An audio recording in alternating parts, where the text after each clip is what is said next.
Next, our friend and top doc, Dr. Rustad, will teach us how to protect our skin while playing golf.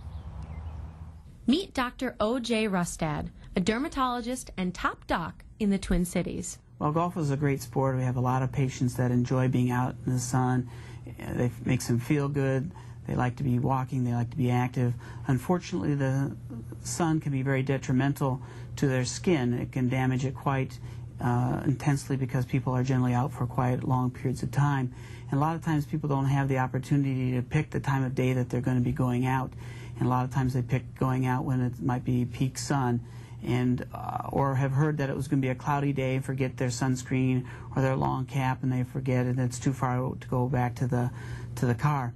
So it's always an advantage, I think, to make sure that people apply sunscreen, especially if people enjoy being outside during the summer months, to make sure that they apply it every day on those sun-exposed areas. Most people aren't thorough enough when applying sunscreen. So examples that people may forget are places such as the ears, behind the ears, in the conkle bowl, on their arms, certainly legs if you're going to be wearing shorts. The nice thing about using sunscreen on a routine basis, a lot of times you get a certain amount that builds up in the top layers of skin, and by doing that you may have a little bit of extra protection that you may not otherwise have. Dr. Rustad explains what SPF means. SPF stands for sun protection factor. What it means is that whatever level of sun protection factor is delineated on the bottle, such as 15, which is commonly recommended that people wear at least 15, that means that you can be outside 15 times longer than you would otherwise prior to burning. So if you burn in 5 minutes, it would take you 15 times 5 minutes before that you would actually get a sunburn.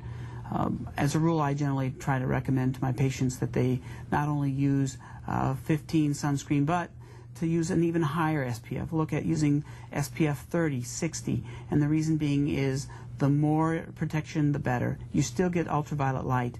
Is our goal to prevent sunburns? Yes, but is it to prevent a certain amount of sun damage, the ultraviolet light that can still penetrate and get through? So I think it's an advantage to use the higher SPF. But not all sunscreens offer the same protection. Blocking ultraviolet A wavelength of light is also important, not just ultraviolet B. And SPF only accounts for ultraviolet B. So when you're looking for a sunscreen, you want to make sure it has on the label broad spectrum sunscreen, that it blocks UVA wavelengths of ultraviolet light as well as UVB. People who don't protect their skin from the sun may develop skin cancer. Skin cancer is the most common type of cancer diagnosed in the United States. 1 million people annually are diagnosed with skin cancer. Skin cancer can be deadly. Skin cancer can cause death when it spreads to other body organs, such as the brain, lungs, or liver. If caught and treated early, skin cancer can be treated effectively. The good news is that the survival rate is about 99% if the skin cancer is detected and treated early. Skin cancer is preventable. In addition to detecting early, there are other means of preventing skin cancer from even developing.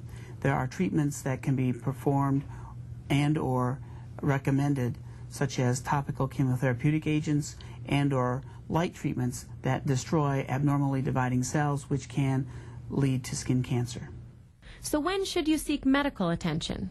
A person should consider seeing a dermatologist or their healthcare professional if they are concerned about a lesion that's not healing, a sore that's getting sore, tender, painful, bleeding, a lesion that's changing color, shape, if they have a family member that's been recently diagnosed with skin cancer. It's important to keep your skin healthy. The best thing to do is to make sure you protect your skin from the sun using clothing, using sunscreen, watch the time of day that you go out. And if you have any area of concern, a new lesion that's changing, have it evaluated. Thanks, Dr. Rustad. Visit aad.org for more information.